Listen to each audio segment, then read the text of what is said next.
ఘోరకీకారణ్య సంసార యాత్రికుల శరణు ఘోషలు విని రోజు శబరీష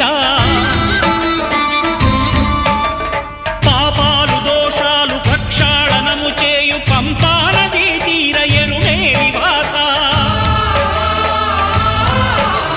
నియమాల మాలతో సుగుణాల మెట్లపై నడిపించి కనిపించు అయ్యప్ప స్వామి సంక్రాంతి సజ్జోతివై అరుదించి మహిమలను చూపించు మణికంఠ స్వామి కర్మబంధము బాపు ధర్మశాస్త్ర కలిభీతితో